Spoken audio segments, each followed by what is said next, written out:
Chapter 6. Have the guts to choose your environment. Too often, we feel compelled to stay where we've laid roots. In this chapter, you'll find out that you're not a tree. You can leave and travel wherever your heart desires. Not that you have to, but you should, even if only for a little while. Moving away from your hometown grows you through new uncomfortable experiences and people you come into contact with. Doing this will exercise your perspective muscle and make it easier for you to see things through the eyes of other people, as you have now lived in more than one environment. You begin to realize that even if you do continue to live in your hometown, you wouldn't need to live the way you were. The new paradigm you receive is something that you can take with you forever. I'm originally from Brooklyn, New York, by way of Plainfield, New Jersey. While the East Coast is home, I've always been drawn to the idea of sunshine year round. So I'm not going to give you a laundry list of reasons you should move away from the East Coast, because I was never one to keep a list of complaints or focus on things I was dissatisfied with. My dream, however, was always to be able to skip winter. Blizzards are for the birds, I would say.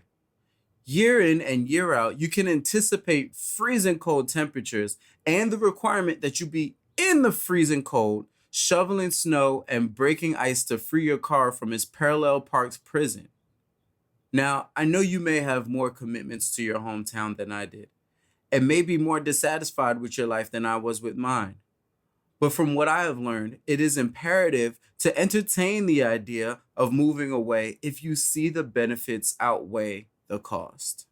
If you see an open lane, even if you need to create that lane, moving from where you are to where you want to be is important enough to pack your fear in your suitcase and make the move. As you know, I lived in Idaho for a year. I learned a lot and moved back to the East Coast. What you don't know is I had my heart set on eventually moving to California, and my focus began to shift towards it more intensely as time passed back in Jersey. It all started with a pen and paper. I began listing my goals as if they had been accomplished. One of them being, I live in Los Angeles by May 2018. This was the point that the universe and I entered into an agreement, and my dream was set in motion to come true. I was officially on a mission.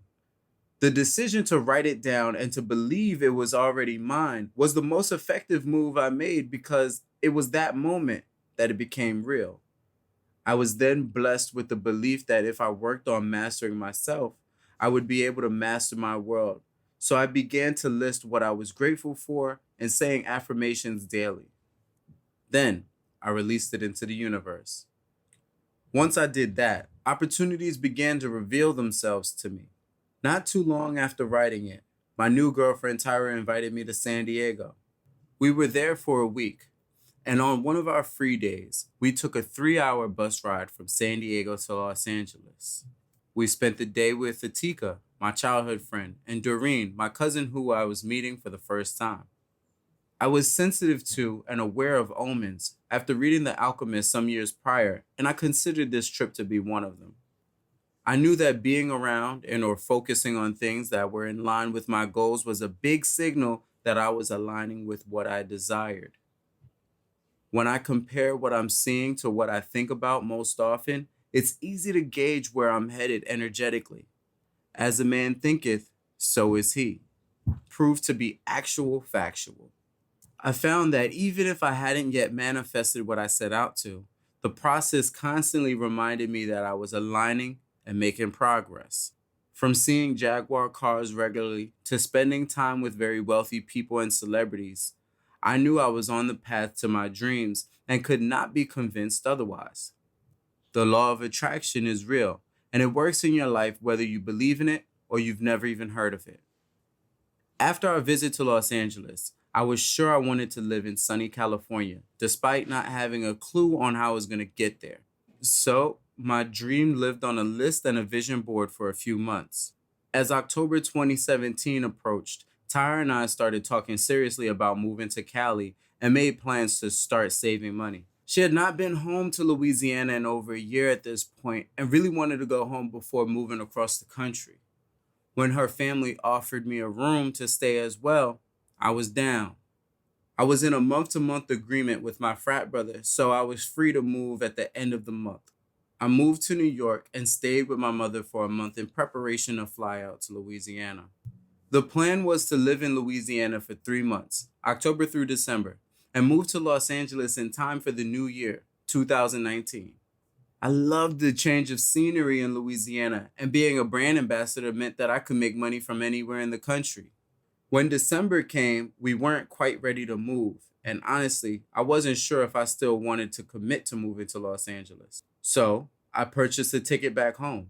I gave myself some time to think, and I decided to purchase a $75 plane ticket to LAX. I knew that one of the tickets would inevitably go to waste. As you may have guessed, I decided to move forward and flew to Los Angeles on February 1st. When Tyra and I touched down, we decided to live in an Airbnb for the first month. That allowed us the time to be in LA to begin work and look for apartments. Having already established brand ambassador relationships, earning money wasn't that much of a challenge. It was really just a matter of staying tuned to our emails for upcoming local work. By March 2018, we secured a space on Kenmore Ave in Koreatown. In March 2019, we did move again, this time to live separately, but it worked out having our own spaces, and it even saved me some moolah. Despite all of my second thoughts, my buying two separate tickets, and any other fear I felt about moving away from home, this move worked out for me. Even with a lack of money, lack of a plan, and lack of a solidified job or home, I never feared for my well-being.